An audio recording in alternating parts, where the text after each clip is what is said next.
During the campaign, it was promised that there would be no increase in taxes to finance this promise. That promise of no increase in taxes was never kept. The government imposed approximately $14 billion in new taxes. This has had a negative impact even on the livelihood of the 200,000 plus PAYE beneficiaries who have had to face increased prices immediately on electricity, gas, transport, and foodstuffs.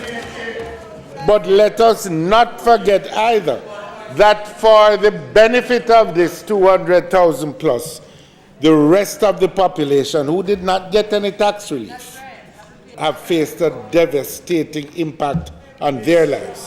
The cost of the tax plan, phase 2, cannot be absorbed to any great degree on the basis of tax compliance, but would necessarily involve additional taxation. Nor, Mr. Speaker, contrary to what was attributed to the minister in the press, it cannot be paid for out of property taxes for which there is a commitment in the fund program to raise the take from 0.4% of GDP to 0.9%, because property taxes by law are to the account of the local authorities and not available to central government.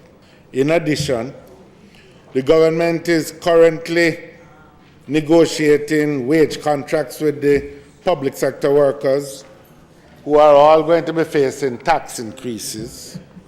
I expect that the public sector workers will be demanding more, and indeed they deserve more. I think even the minister agrees, and the Prime Minister, that they deserve substantial increases, especially now that the wage freeze has ended.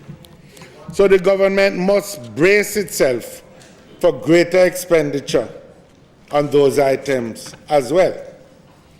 The government has stated also that in order to meet its commitments on the primary surplus targets, it will not rely on the drawdown of resources from the National Housing Trust. So, looking at all of these commitments made, for the most part, in the context of politically motivated needs of an election campaign, there's this $16 billion flowing from phase 2 of the 1.5, $11 billion to be absorbed further to meet the targets on account of not drawing down from the NHT, and even on a conservative estimate that the wage bill increases, as it did in the last wage negotiations, by 7.5% over the 2 years.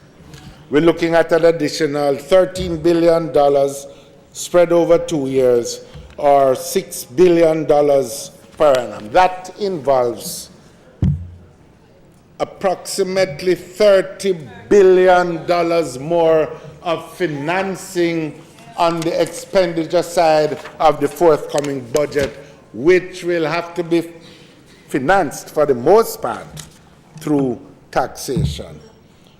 All I can say is that if you're looking at that level, then may God help Jamaica and may God help the Jamaican people for what they will have to face.